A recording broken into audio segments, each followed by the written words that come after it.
我们来看《使徒行传》，《使徒行传》的日期呢，大概是在公元后62年左右。那这个日期怎么算呢？那因为他没有记录保罗的殉道啊，那有人就认为很可能是在保罗死以前嘛啊，当然这个也并不一定哈，只是说最早的日期可能是会推到60年代啊前后。那么写作地点是在罗马，它呢就是路加福音的续篇，就是一本书的上下册啊，整个背景啊，跟路加福音基本上就是一样的啊。那他为什么要分两卷写？你说一次写完不行吗？啊，这个他们其实是受到当时的篇幅啊，因为当时他们写那个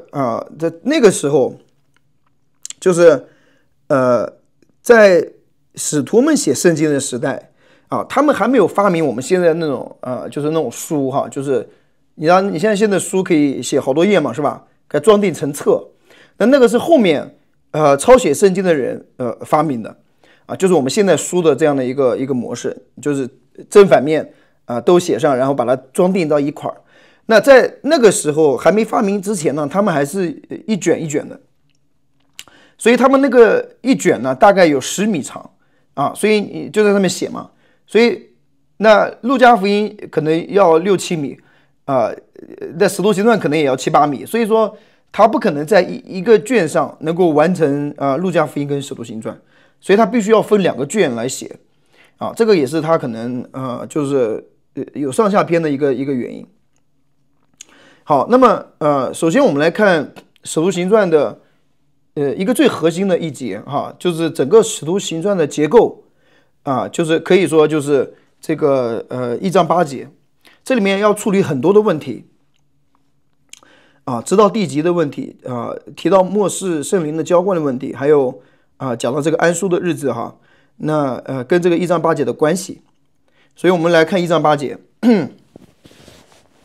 这节经文啊，其实是使徒行传里面最难解的一段经文啊。为什么这样说呢？因为这个里面它有很多的引用，同时呢也有很多的独创的地方那我们来看哈。这一节，但圣灵降临在你们身上，你们就必得着能力，并要在耶路撒冷、犹太全地和撒玛利亚，直到地极，做我的见证。为什么说这个里面有很多的引用呢？因为在这个以赛亚书里面都有提到这3个东西所以路加呢，他其实有点借鉴以赛亚书的结构来去展开他的使徒行传。那这里面就刚刚提到几个，一个是这个圣灵降临，这是一个结构。第二个呢，就是我们会提到末世的3部曲，这个是在以赛亚书里面所提到的。第3个就是讲了做神的见证，这3个都是在以赛亚书里面出现的。所以你看1章8节圣灵降临嘛，是吧？然后有末世的3部曲，等会我给大家看哪3部，最后是提到做我的见证，对吧？所以这一句话里面的3个大的部分都是来自于以赛亚书比如说给大家看这个以赛亚书哈，你看讲到圣灵降临的时候，在路加福音的最后1章他就说耶稣说我要将我父所应许的降在你们身上，你们要等候在城里等候，直到你们领受从上头来的能力。然后接下来1章，因为我刚刚说其实使徒行传是路加福音等于是25章对吧，就接着嘛，接着下来就说圣灵降临在你们身上，你们就必得着能力。所以这里路加福音的最后跟使徒行传的开始都提到说，你有领受从上头来的这个能力，就是圣灵的降临。而这个是从哪来的呢？是从以赛亚书来的，是在以赛亚书32章15节，等到圣灵从上浇灌我们旷野就变为肥田，肥田看如树林。所以路加在这里把它分拆开了，你看到没有？他在使徒行传里面讲的是等圣灵降临，然后呢路加福音里面讲的是从上头来的能力而以赛亚书这里是合到一块了，是圣灵从上面来浇灌我们你看到没有？所以这个是其实是路加从以赛亚书这里面借鉴过来，就是从上而来的圣灵。好，这是一个。第二个就讲的见证。我们讲这个最后讲这个见证哈，最后我们再来看第二部分，先看这个做我的见证。你说做见证，你说这做见证这个事情好像很我们现在经常讲我们要为神做见证是吧？我们做个自我的一个个人信主见证啊，我们都比较熟悉这个术语。但其实如果你看旧约，你就发现这个术语啊是很罕见的，很罕见。讲到做见证，最罕见的是基本上没有提到说为主做见证，或者为神做见证啊。在旧约里面只有一个地方提到了为神做见证，就是以赛亚书43章，耶和华说：“你们是我的见证，我所拣选的仆人啊。其实这样，便可以知道我，并且信我，又明白我就是耶和华。在我以前没有真神，在我以后也并没有。所以做见证。”这个就做神的见证，为神做见证，这在旧约里面是很罕见的，它只出现在以赛亚书里面。所以路加在这里其实这个概念，就是他这个想到这个为神做见证的这个概念，应该也是从以赛亚书来的。那么剩下的就是中间这个了啊，中间这个就是最难解读的耶路撒冷、犹太全地、撒玛利亚，直到地极。那么这一段是不是也有可能从以赛亚书来呢？啊，这个就是我们要来看的最难解的一段一个地方。为什么难解？因为这个里面不对称，就是说耶路撒冷是一个城市，犹太全地和撒玛利亚是一个地区，知道地极是哪里也不知道，是吧？所以你根本，而且更关键的是耶路撒冷它是在犹太这个地方的，所以这些地方到底他为什么他要讲城市，他可以多讲城市，对吧？从耶路撒冷到什么到以弗所，到罗马，到哪儿，对吧？他要讲地区，他可以多讲地区从犹大地区加利利地区撒玛利亚地区。那他为什么是一个城市两个地区？最后又讲到直到地极是哪里呢？那这些好像你都没有办法把它平衡。所以这个又要回到以赛亚书就是要提到这个末世的三部曲。在讲到末世的三部曲的时候呢，我特别要提到这个直到地极先看直到地极。直到地极呢，你如果只是从地面上这个字面上理解，你就说那直到地极不就是直到世界的地极嘛，是吧？好像指全世界，对不对那如果我问你直到地极这个字在这个新约在这个旧约里面出现了几次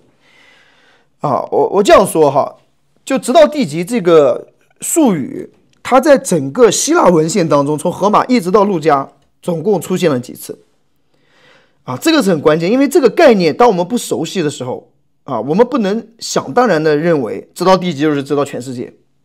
因为这是一个专用的术语那它可以说直到全世界，它为什么直到地极呢？这个希腊文直到地极它是一个专用的术语，那么你就要看还有其他的人有没有解释，就是说用过这个术语，然后你看他们怎么用的，你才能够理解路加的这个概念是从哪来的，对吧？那以前人做这个研究是很困难的因为你要从荷马一直到新约这个800年的历史当中，你要看哪些希腊的这些作者用过这个概念你看柏拉图，看亚里士多，你去找很难但是呢，在这个70年代的时候加州大学就开始了一个项目，就是这个项目叫 TLG 我可以把那个网站发给大家。他们就是从电脑发明了以后呢，他们就开始把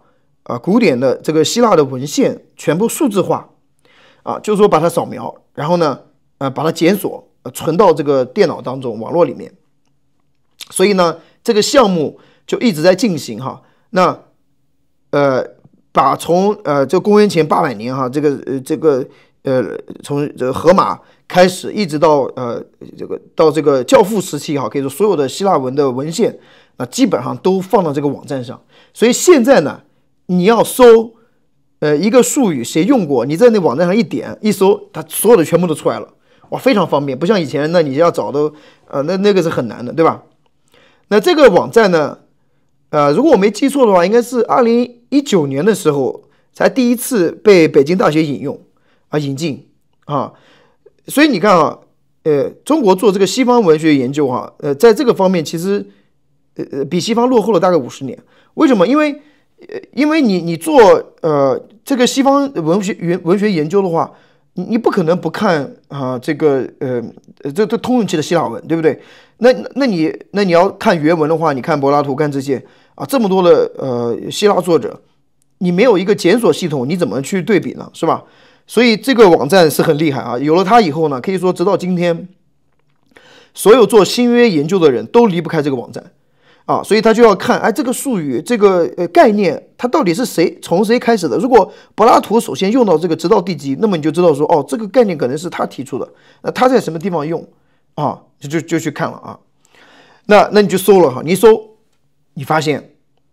这个概念从荷马一直到路加这800年当中，只出现过5次，其中有4次出现在同一本书，就是以赛亚书。还有一次呢，出现在犹太的一个次经里面，而那个里面呢，它也是引用以赛亚书48章20节。所以直到地极这个概念，它就是说除了以赛亚之外，没有任何人用过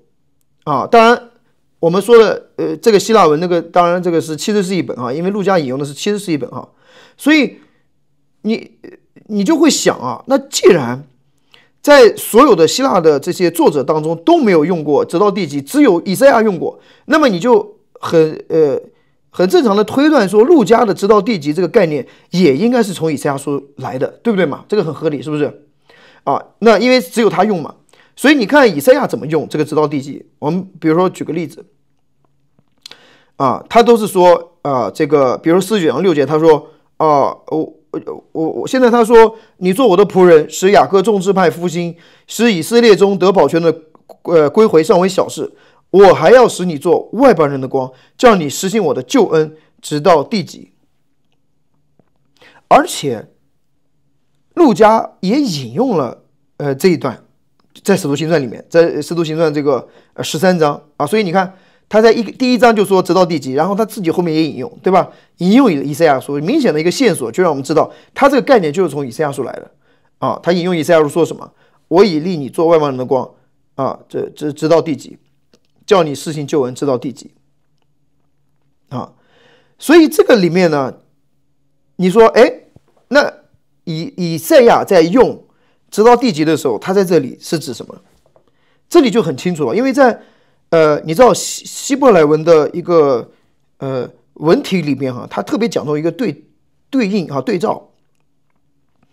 你看那个诗歌题里边，对吧？诸天述说神的荣耀，穹苍传扬他的手段。所以诸天和穹苍，荣耀跟手段，对吧？这个都是一个对应，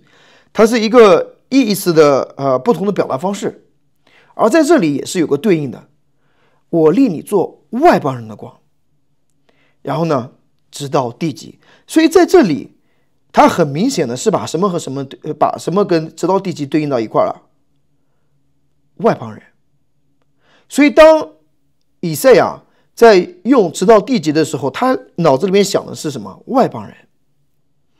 所以这个直到地极不是我们想当然的认为就是到全世界，而是指向一个种族，那就是外邦。其实这个很好理解，因为对犹太人来说，除了犹太人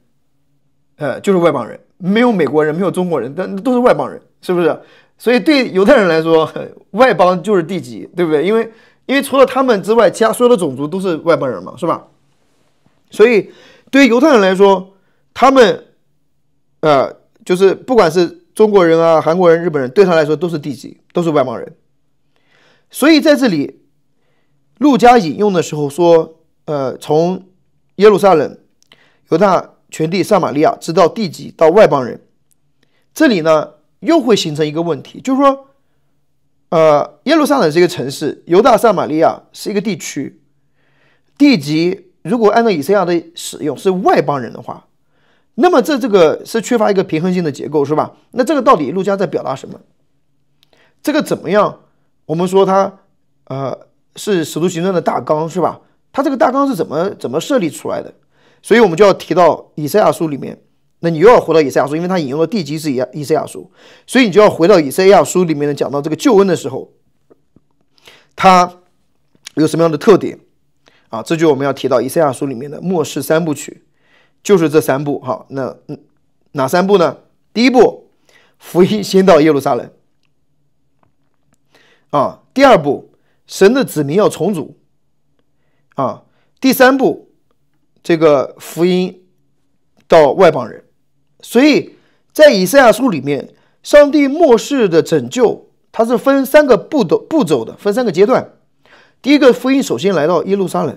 第二，神的百姓重组；第三，福音临到外邦。所以这三步刚好其实是对应了使徒行传1章8节，福音先到耶路撒冷，然后到犹大撒玛利亚，然后到地极到外邦。那这个是怎么对应起来呢？我们看以赛亚书里面是怎么来论述这三部曲的。你看以赛亚书的结构啊，我们大家知道以赛亚书的结构，前面39章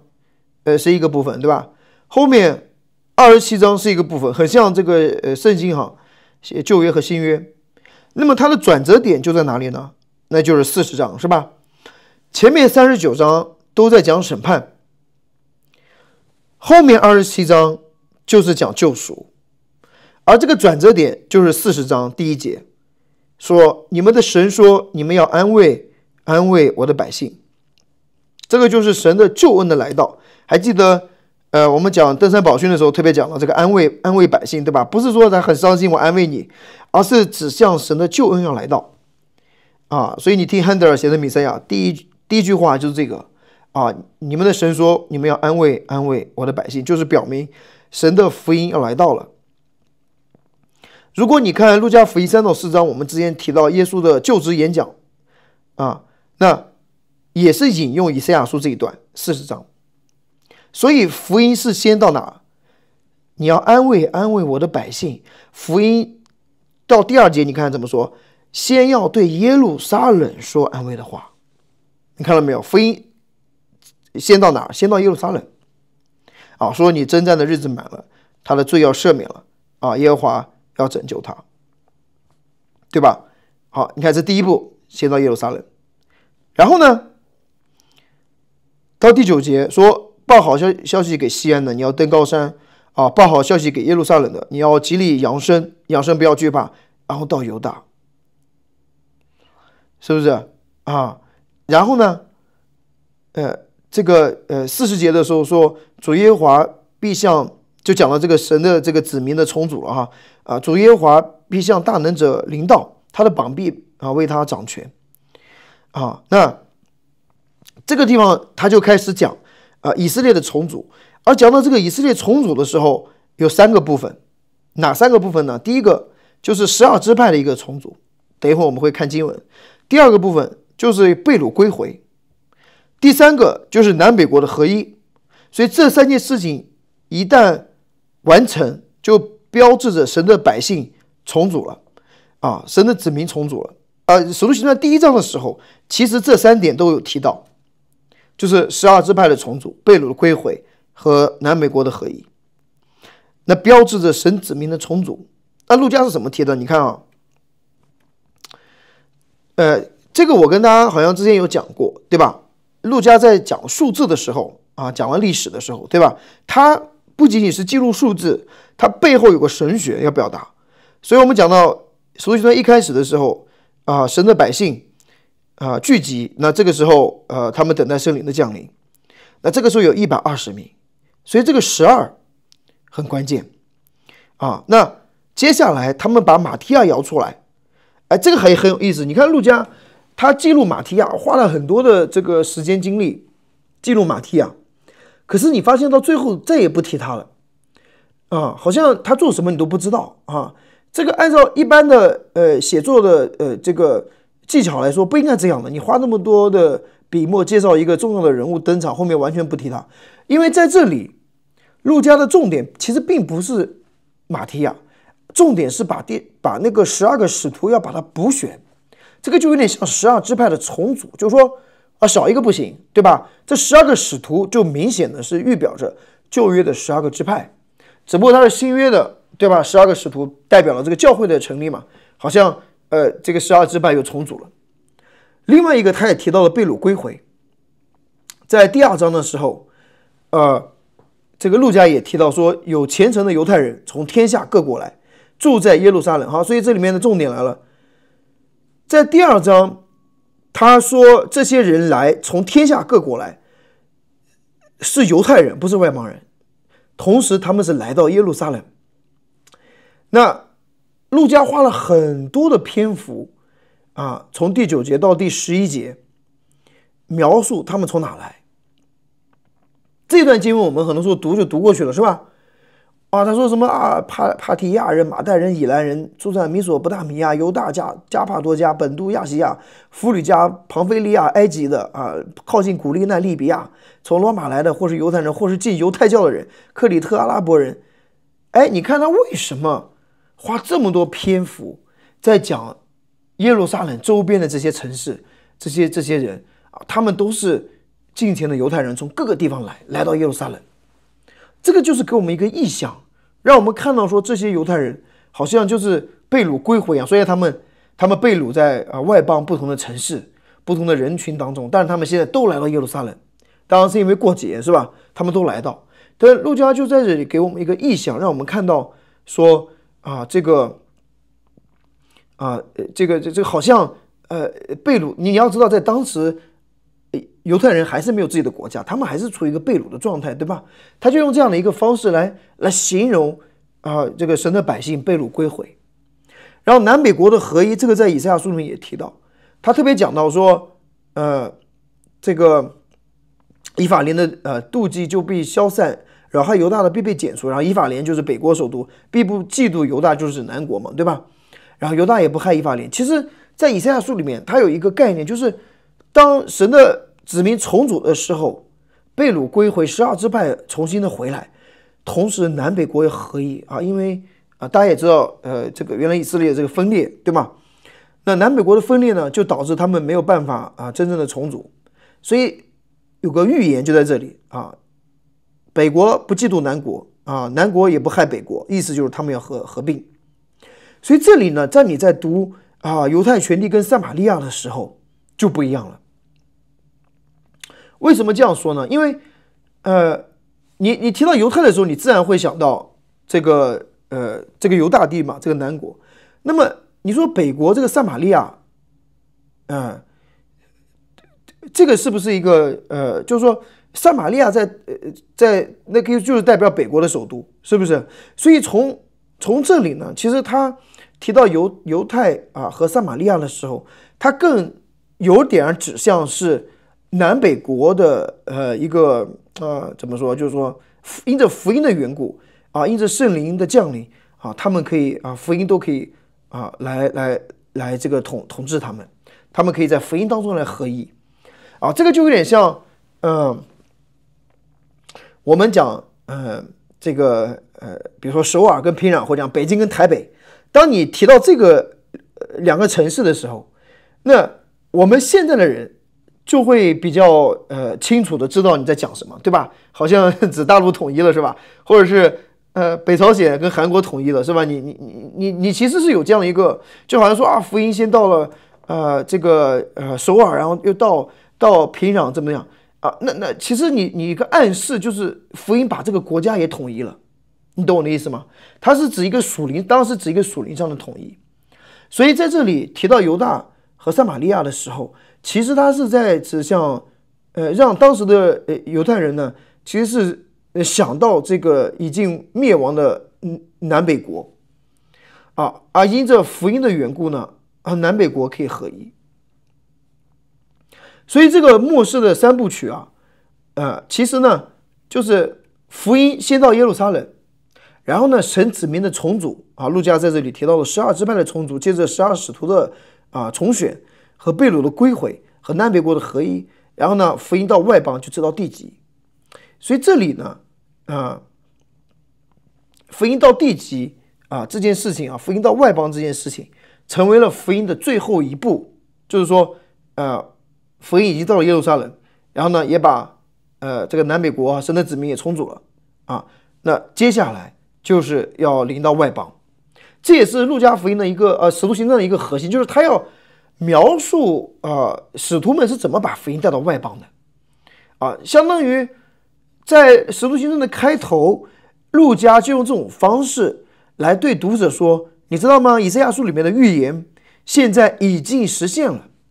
神的子民已经重组了，南北国在福音里面已经合一了，现在福音要传向外邦，神在末世的救赎已经开启了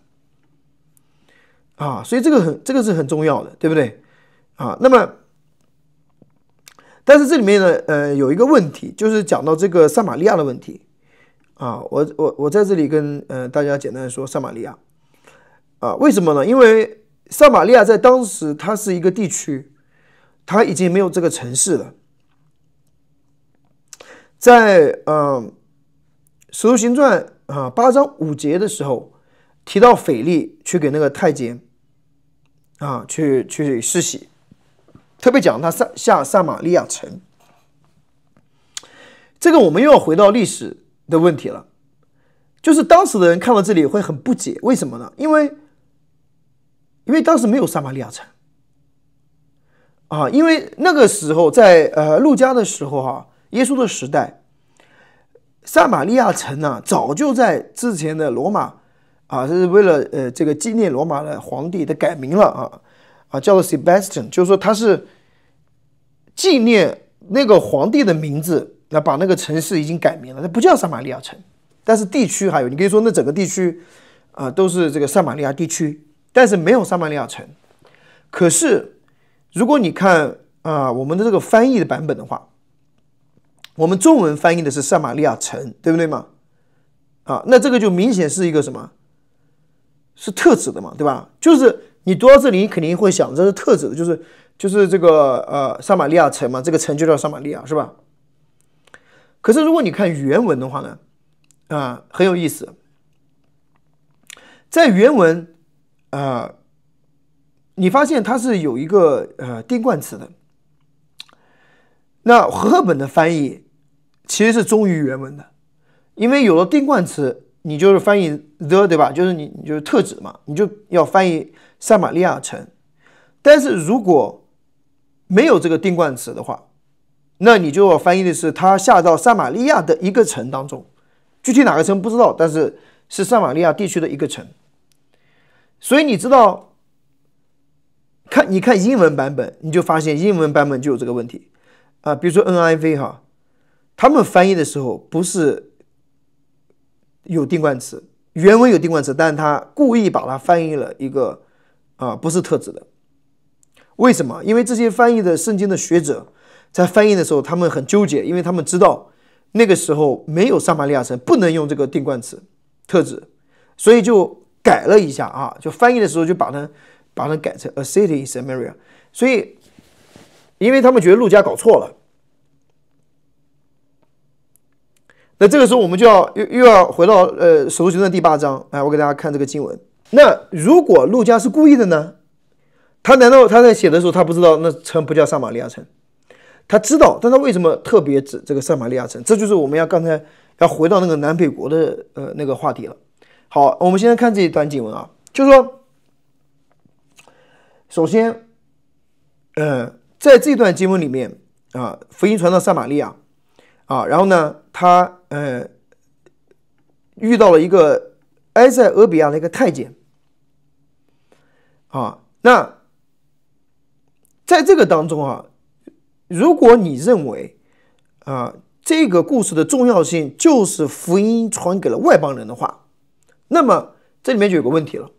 因为福音真正传给外邦人是从第几章开始呢？其实从第10章到哥利牛，对不对所以那个才是福音到外邦的一个正式的一个这个圣灵降临到外邦降临到外邦人身上。那你说为什么在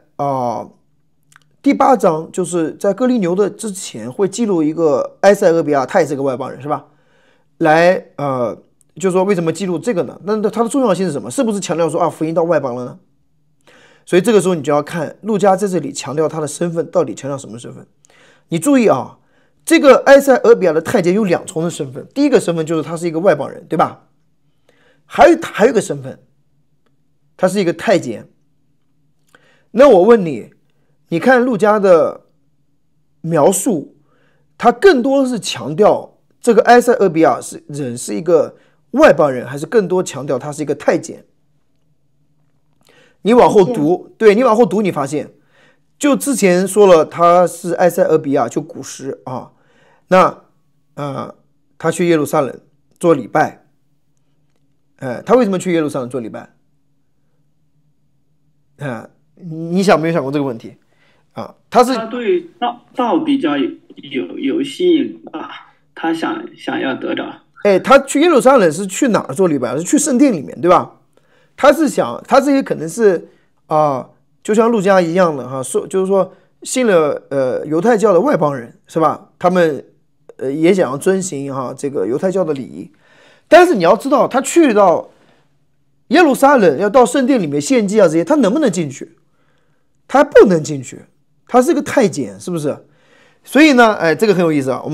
所以我们等下来看啊，从这个之后啊，陆家就再也没有提他是埃塞俄比亚人了，就没有提他的一个外邦人的身份，反倒不断的讲他是太监啊。腓力到太监那里啊，然后呢，太监对他说：“太监哈，都是这样的太监。”太监不再见他走了，是吧？所以在这里，陆家强调的不是他的一个种族的身份是外邦人，不是强调这个，而是强调他的一个社会身份，他是一个太监。他为什么强调太监呢？因为你看旧约里面唯一提到太监的，那就是以赛亚书，又回到以赛亚书，是不是？你看在以赛亚书里面啊，你看这边都强调太监，是不是？其实强调太监呢，不大好听，说实话哈。那埃塞俄比亚他怎么样？他是一个财政部长，是吧？你老强调他是太监，为什么强调太监呢？因为他要让你知道说，这个在旧约里面唯一提到太监的，就是在以赛亚书56章3到5节里边说什么提到这个神对外邦人的救恩的时候，他提到说，太监也不要说我是枯树，而且他说，那拣选我所喜悦的是持守我约的太监，我必使他在我殿中，在我墙内有纪念有名号，比有儿女的更美，我必赐他们永远的名，不能被剪除。所以你看，在这里以赛亚早就预言了就是说这个太监也可以进到我的殿中那么所以陆家在这里其实就是在不断的强调神在以赛亚书里面的应许都一个一个实现了。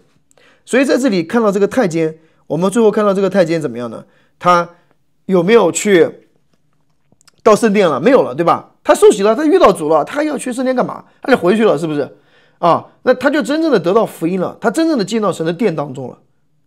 了而且还很有意思，你看这个太监在车上的时候，他在念什么书？他在念以赛亚书。我不知道他有没有念到这一段太监也不是枯树我不知道他有没有念到这一段。但是你看到陆家在这里是特意的把我们跟以赛亚书联系到一起所以这个很关键那这个提到补选使徒的时候，刚才我讲了提到马提亚，对不对？这个马提亚呢，我们讲了，他一个关键呢不在于他本身，因为后面完全没有提到他，而是要把这个12个人补上，表明以色列人的一个重组。这个从什么地方也能看出来呢？这个从他的这个一个拣选他的方式也能看出来。为什么这样说你看这个使徒就是说马提亚是怎么被选出来的？他是摇签吗？摇签，对不对？那摇签这个字它在原文里面呢是这个就是研究的意思然后呢前面呢还有一个字是这个位分，得他的分这个得他的这个分。那这个分呢也是就是说他是摇签，然后呢选出来要这个得这个位分，对不对？得这个分。那么这个摇签呢英文我们就是 lot 嘛，这个翻译其实它还有一个意思就是一块地的意思啊。所以在使徒行传这个里面啊，这个份这个字哈15节跟26节用了2次同样的这个字，这个摇签这个份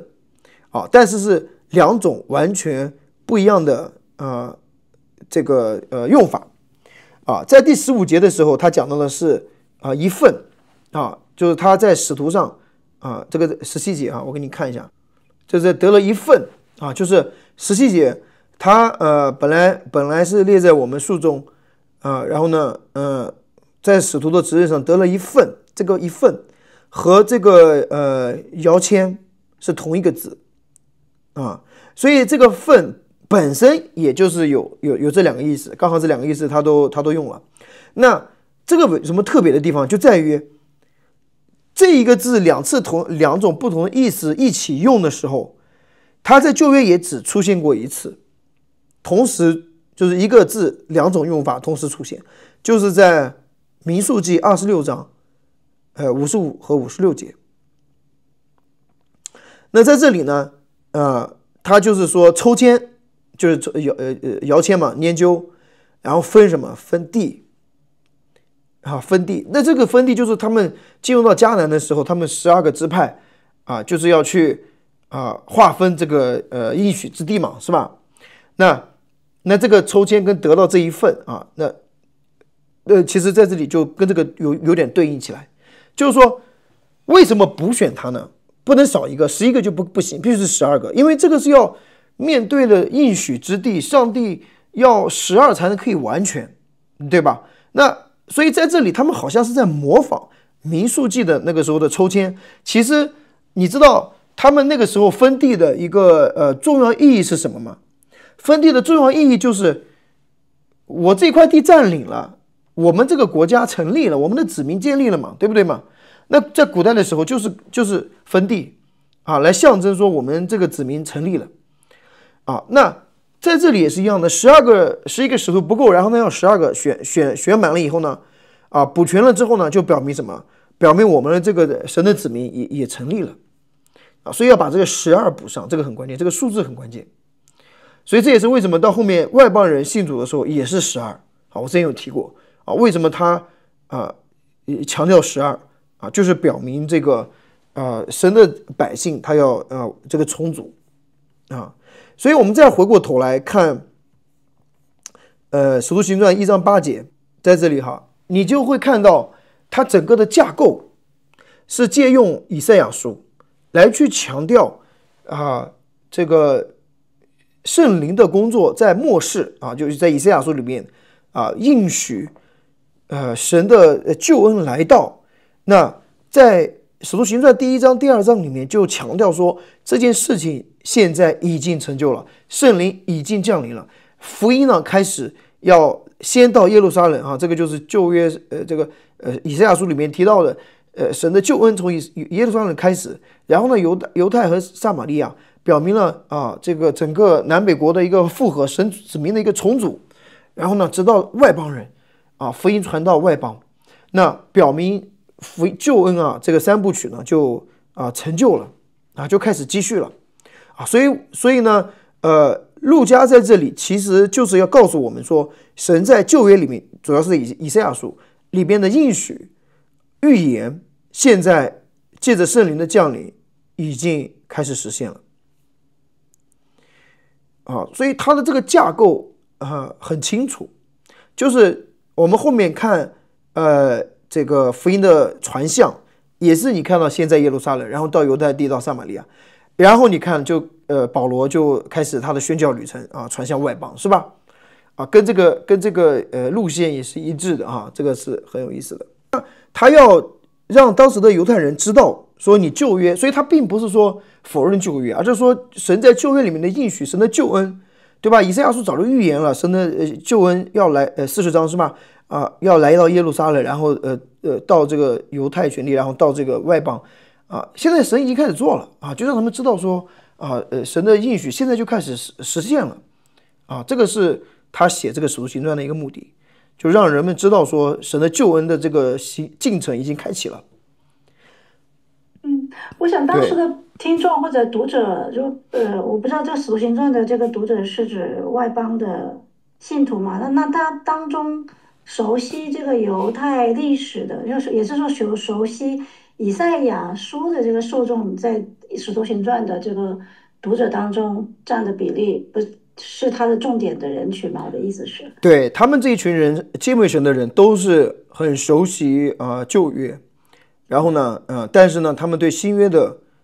这个神的作为还不清晰，这也是路加为什么要写。他当时正在经历，你想嘛，就说告诉他们说神在旧约里面的应许现在正在实现，现在正在进行，让他们看到说神的救恩这个3个步骤是吧，已经开展了，已经开启了是这个意思。对对对所以他们其实是很熟悉的，他们对，看到这个《使徒行传》的时候，他就知道，是的，就是那个联系起来这样子。对的。好，老师还有个问题，就是您刚刚我可能没有听太清楚，你说那个直到地级，那个地级只出现在哪些书啊？因为那个词其实如果说是新约原文的话，它其实出现了好多。对，直到地级出现了很多，但是直到地级这个只出现了5次。直到对， OK 直到地级，直到地级只出现5次，有4次是在以赛亚书，另外1次是一个犹太的次经，也是引用以赛亚书，所以都是这个概念是来自于以赛亚书，就直到地级。它的那个地级的意思，希腊语原文的意思是指直到地的最远处，是不是最远的地方？对，所以你就想什么叫地的最远处呢？对吧？你没办法去说南极吗？还是北极是吧？到底是指什么？那你看以赛亚书的用直到地级的时候，它是跟外邦对照起来的，平行对应起来的所以叫你做外邦人的光直到地级所以它是就是把外邦人跟地级联系到一起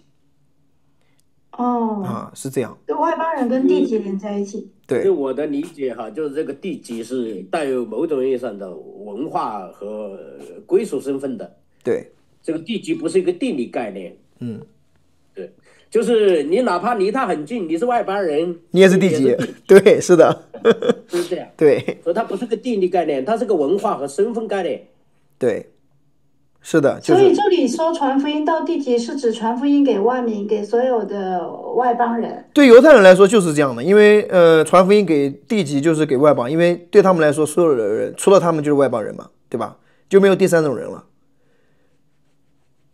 我想说的就是在这个路加的头脑里面，他是这个理解吗？因为路加他其实是外邦人来的。对呀，对呀，是的，